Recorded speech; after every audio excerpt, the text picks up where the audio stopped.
자백을 했는데 자백 말고 다른 증거가 없으면은 무죄예요. 자백만 있으면 무죄입니다.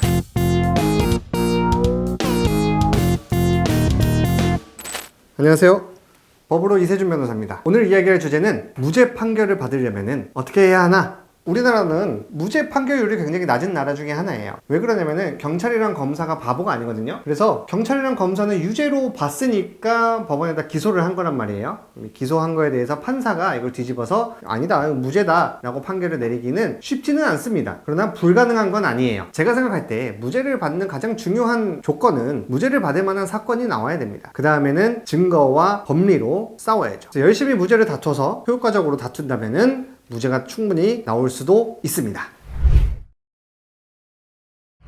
형사재판은 증거재판이에요. 이 증거재판이라는 게 증거를 가지고 재판을 한다는 것도 있지만 증거를 재판하기도 합니다. 그래서 이 증거를 재판하는 게 거의 90% 이상이에요. 이 증거를 재판하는 과정을 증거조사라고 하거든요. 증거라는 것은 두 가지 단계를 통과해야 유죄 판결의 근거가 되는 증거가 될 수 있어요. 첫 번째는 증거능력, 두 번째는 증명력입니다. 증거능력이란 무엇이냐? 증거가 될 수 있는 자격이에요. 그래서 증거능력이 없다라고 하면은 증거가 되지 않을 뿐 아니라 판사가 볼 수도 없습니다. 이 볼 수도 없다는 게 실제로 못 봐요. 증명력은 증거로서의 자격은 있어. 이 증거를 봤더니 이거 유죄를 인정하는 게 좀 부족해. 말이 자꾸 바뀌어서 신빙성이 없다든가 아니면 뭐 유전자가 이거 다른 건데 뭐 이럴 수도 있는 거고. 그래서 유죄의 근거가 될 수 없는 것 같다라는 게 증명력이에요. 형사재판에서 증거조사라는 것은 증거의 자격을 갖추는 과정입니다. 형사재판의 진행의 90%가 증거조사거든요. 증거능력이 없으면 판사가 볼 수도 없다라고 하는 게 증거조사 절차를 거치지 않은 거는 판사가 진짜로 못 봐요. 왜 진짜로 못 보느냐? 검사가 이 사람은 유죄인 것 같다, 재판 받아야겠다 그래서 기소를 하잖아요. 그러면 재판이 열리기 전까지 판사가 보는 거는 검사가 제출한 공소장밖에 없어요.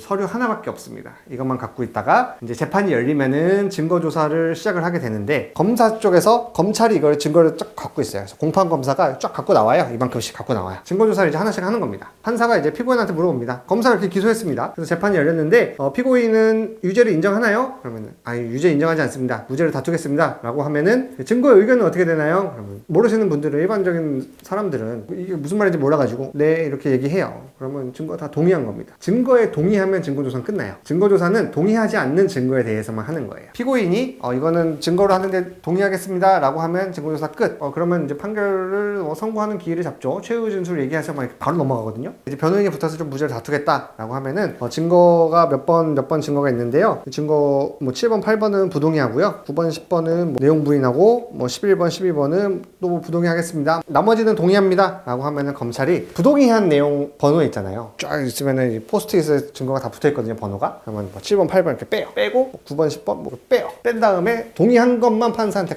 갑니다. 그래서 나머지 증거, 부동의한 증거들은 이제 재판을 통해서 증거조사 과정을 통해서 이 증거조사를 통과해서 증거 능력이 생긴 것만 판사한테 넘어가는 거예요. 그래서 실제로도 판사가 못 봅니다. 그리고 이제 실무적으로 넘어갔다가도 증거능력이 결국에 인정되지 않는 경우도 있어요. 그럼 판사가 보긴 봤지만은 이건 증거능력이 없으니까 판결문을 쓸 때 이거를 이렇게 빼놓고 나머지 증거들만 보고 판결문을 쓰는 거예요.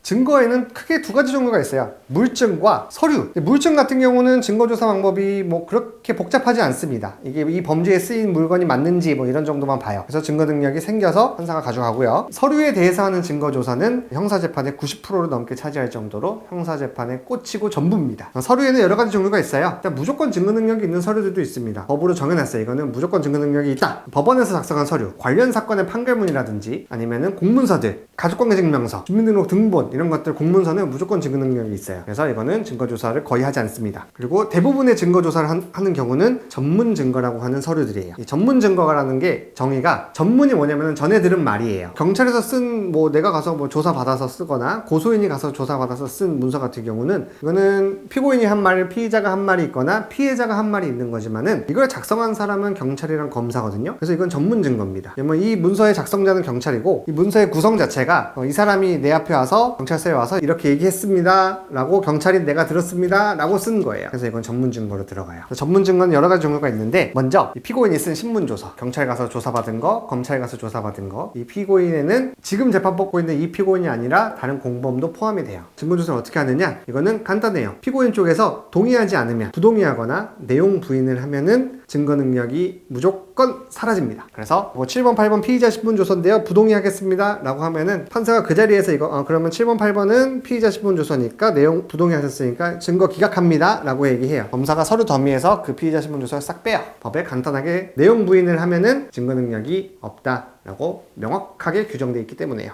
그리고 이 피의자 신문조서는 이 공소사실에 대한 내용이라면은 이 문서의 이름이 뭐가 됐든 피의자 신문조서예요. 그래서 현장 검증을 했다거나 아니면 경찰이랑 전화통화를 했다거나 현장 검증 뭐 요즘도 가끔씩 하긴 하는데 특히 뭐 살인 같은 경우는 뉴스에서 나오잖아요. 경찰이 이제 살인범 잡아왔어요. 현장 가가지고 여기서 그때 한 대로 해보세요. 그 살인범에 수갑 묶여가지고 막 이렇게 했습니다. 막 이런 거 있잖아요. 그런 거 다 이 공소사실에 대한 내용이기 때문에 피의자 신문조서예요. 그래서 그 내용 부인하면 다 날아갑니다. 그리고 전화통화 같은 경우도 경찰에 가끔씩 물어보는 경우 있어요. 뭐 홍길동 씨죠? 뭐 몇 월 며칠에 뭐 누구 때리셨죠? 홍길동이 막 거기서 얘기했어요. 네 맞아요 죄송합니다. 경찰서 한번 나오세요 라고 통화했다 라는 게 증거로 포함되는 경우도 있거든요. 그것도 다 피의자 신문조서이기 때문에 내용 부인하면은 날아갑니다. 그리고 피의자가 외에 쓴 조서들이 있어요. 피해자가 고소하면서 쓴 고소인 진술조서라든가 아니면 고소장도 그렇고요. 아니면 참고인들 목격자 진술 받은 거 경찰이 이런 건 어떻게 되냐면은 피고인이 재판에서 부동의 하잖아요. 그럼 이 사람 증인으로 불러야 됩니다. 반드시. 증인으로 부른다면 어떻게 하느냐? 그럼 이제 검사가 증인으로 불러요. 불러가지고 나왔어요. 재판에서 물어봅니다.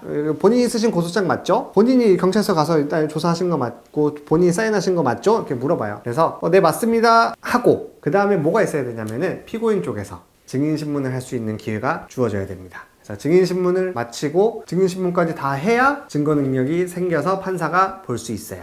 그리고 녹음 파일. 녹음 파일을 내는 경우도 요즘 많이 있죠. 녹음이 쉬우니까. 녹음 파일 같은 경우는 조금 더 요건이 더 많습니다. 일단 녹음 파일 자체가 편집되지 않아야 돼요. 이건 편집되지 않았다는 게 증명이 돼야 되고 그리고 이걸 녹음한 사람이 와서 증인으로 나와가지고 제가 녹음한 게 맞습니다 라고 해야 되고 거기에 대해서 피고인 쪽이 증인신문을 할 수 있는 기회도 주어져야 돼요. 그래서 이런 과정들을 다 통과를 해야 됩니다. 녹음 파일이 편집되거나 그러면은 증거 능력이 없어질 수도 있어요. 그러면 이 녹음 파일 자체가 증거로 쓰이지 않는 거니까 조심해야겠죠. 그리고 이제 뭐 수사보고서 같은 게 있습니다. 수사보고서 같은 경우는 부동의를 할 수도 있고요. 동의를 할 수도 있어요.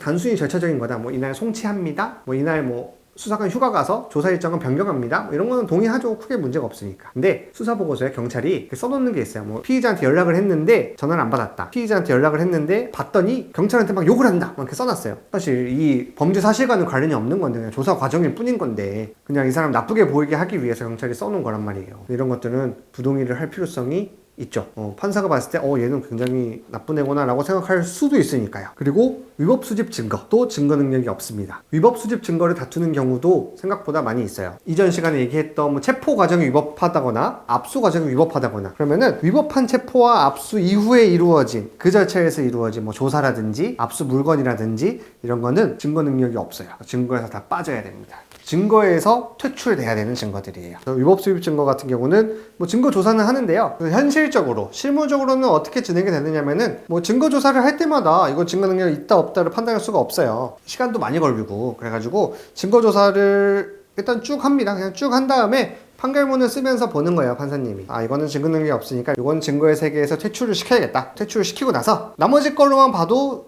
유죄가 되는데 그럼 유죄 판결이 나오는 거고 나머지 걸로만 보면은 무죄 같은데 그럼 무죄가 나오는 거예요. 증거조사의 핵심은 결국에는 증인신문입니다. 이 증인신문을 통해서 무죄를 밝혀야 돼요. 저도 형사재판을 많이 하니까 무죄를 다투는 경우에는 증인신문을 꼭 할 수밖에 없잖아요. 증인신문을 저도 많이 하는데 의뢰인들이 불평을 하시는 경우가 많아요. 왜 증인신문 제 거짓말 하는데 그냥 넘어가냐. 이제 그럴 때마다 저는 또 친절하게 다 설명을 해드립니다. 증인신문 과정에서 꼭 증인을 꺾을 필요가 없어요. 증인을 꺾지 않고 우리가 갖고 있는 증거와 아니면 지금 있는 증거와 증인의 말이 모순된다는 게 보여지면은 충분합니다. 판사님에게도 이 모순되는 점이 어필된 것 같다. 그러면은 충분한 거예요. 저도 증인신문을 하면서 재밌는 경험들이 많이 있었어요. 공갈미수 사건이었거든요. 이 내용이 뭐냐면은 우리 의뢰인도 피해자였어요. 이제 합의를 보자라고 하면서 돈을 많이 요구했다. 이게 공갈로 구성이 돼가지고 이 사람이 고소해가지고 나 공갈 당했다. 막 이러면서 합의금 너무 많이 달라고 한다. 그래가지고 고소한 거였거든요. 야, 합의금 얼마 줘? 막 이렇게 하는 게 녹음 파일이 증거로 제출이 됐는데 그걸 다퉜죠. 증인신문을 통해가지고 이거 당신이 녹음한 거 맞냐? 얘기하고 그다음에 이거 편집된 거 맞냐? 라고 얘기를 했어요. 근데 증인이 얘기한 거야. 저는 그런 거 프로그램 다룰 줄도 모릅니다. 저는 그런 거 편집할 줄도 몰라요. 이런 거예요. 근데 우리는 알고 있었어요. 이 사람이 전에 어디 동영상 편집 일을 하는 거 우리 알고 있었거든요. 그럼 이제 변호사는 거기서 증인신문은 그 부분에 대해서는 멈춰요. 다음 질문으로 넘어갑니다. 왜? 여기서 당신 그 편집할 줄 알잖아요. 왜 거짓말 해요? 이러지 않거든요. 왜? 우리는 증거가 있잖아. 얘 거기서 일했다는 거. 얘 편집일 한 거 우리 알고 있고 그 증거도 있어요. 그거를 나중에 내면 됩니다. 판사한테. 그럼 얘 증인신문할 때는 모른다고 했잖아요. 근데 얘 여기서 이거 동영상 편집 일한 적이 있거든요. 라고 하면은 그 자체로 모순되니까 이 사람 증인에 대한 신빙성이 훅 떨어지게 되겠죠. 그러면 충분한 겁니다. 그 사건도 무죄 받았어요.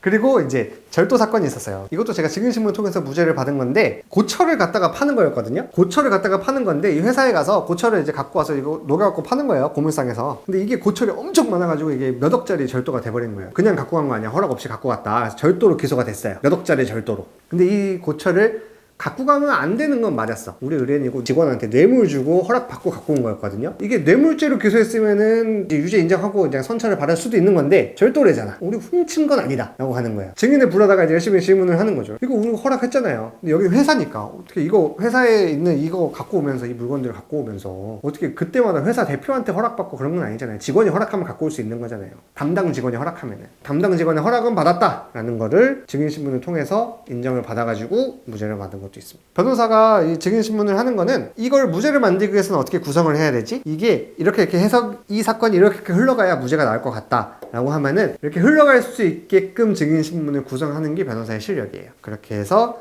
무죄 판결을 받아낼 수도 있습니다.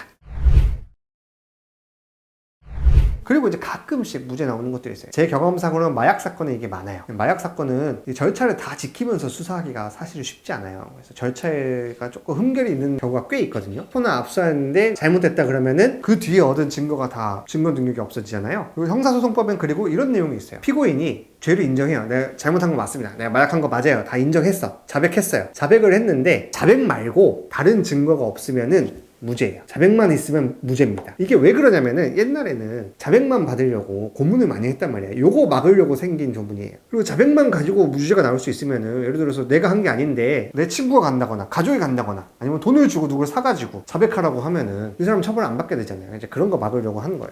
그래서 어떤 경험이 있었냐면은 체포가 잘못된 거예요. 위법해요. 이걸 파고 들어가지고 체포가 위법하니까 그 뒤에 얻은 증거가 싹 다 날아간 거예요. 증거 능력. 그래서 이 사람은 마약을 했어. 저 마약한 거 맞아요. 자백했는데 다른 증거가 하나도 없어. 그래가지고 무죄가 나왔습니다. 그런 경우도 있어요. 근데 이 자백이란 거는 자백을 내가 100번을 해도 자백 한 번 한 거예요. 그러니까 내가 피의자 신문조서 같은 경우 결국 내가 한 말이잖아요. 내가 자백한 거 말고 이거 목격자가 있든지 아니면은 얘가 투약한 이 마약이 있든지 그래야 돼요. 다른 증거가 있어야 돼요. 근데 그런 증거들이 사실 있었는데 제출은 됐는데 위법 수집 증거라고 그래가지고 증거 능력이 다 날아가서 증거가 없어 퇴출된. 그럼 나머지는 피의자 신문조서밖에 없네. 무죄 나온 경우도 있어요. 무죄를 받는 게 쉽지는 않아요. 오래 걸리기도 하고 어려운 과정이긴 한데 그래도 무죄를 받을 만한 사건은 열심히 하면은 무죄가 나올 수 있어요.